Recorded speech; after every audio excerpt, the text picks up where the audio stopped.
Today we're bringing you a preview of Mythic Battles Ragnarok from Monolith Games. I'm Mark Maya. Welcome to Board Game Coffee. Get back here this instant! Thank you. Oh, I love you too. I couldn't have done it without you. Thank you. Thank you. Now, as awesome as this may look, keep in mind that all components you see in this video are of the prototype variety and do not represent the final look of the game.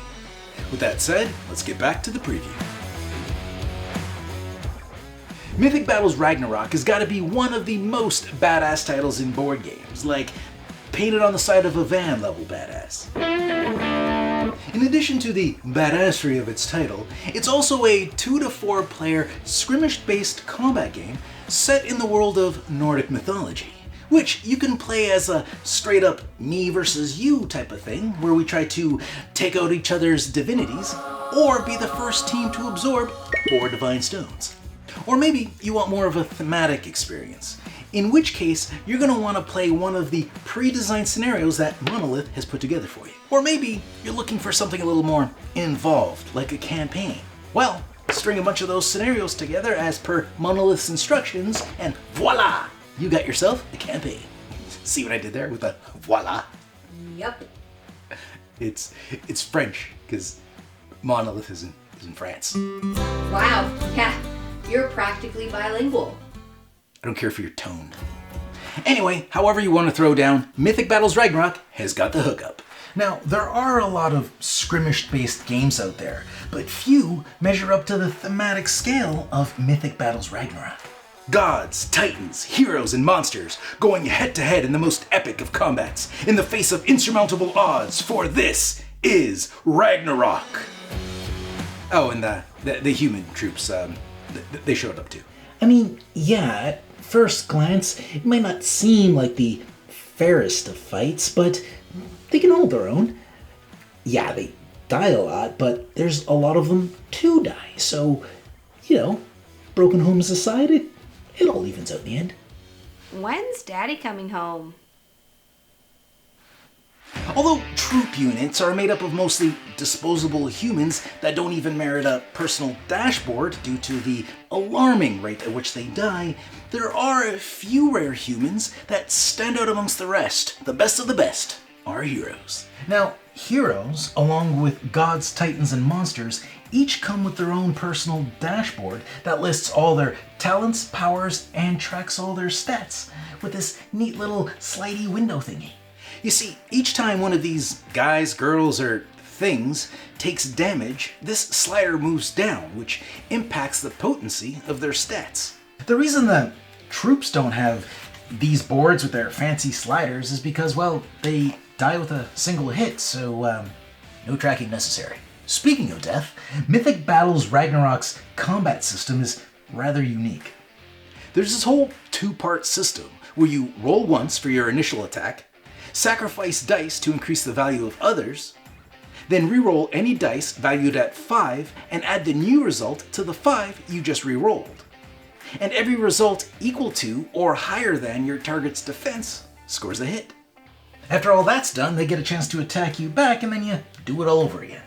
And as you might have guessed, combat in Mythic Battles Ragnarok is so much more than clanking swords and impaling enemies on the end of your spear. It's about superpowers and unearthly talents wielded by gods and monsters, and the list of those abilities is quite extensive.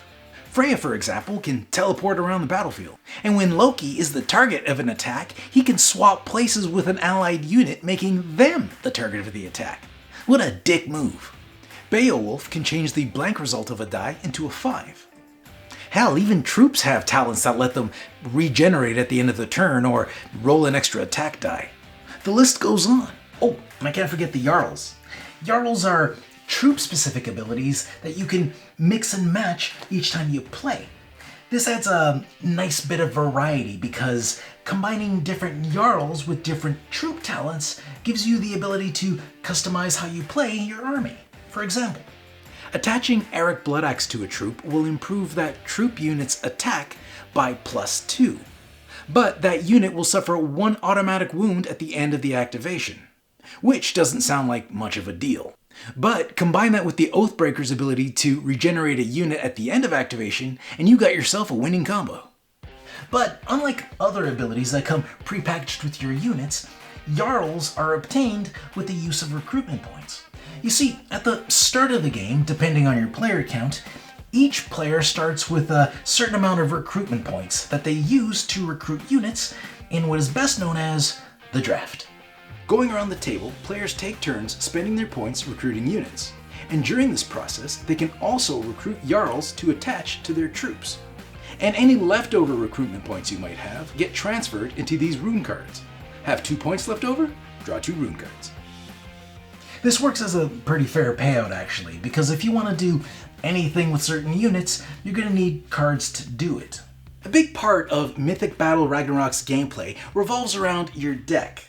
You see, each unit you recruit adds cards specific to them into your deck, and they look a little something like this.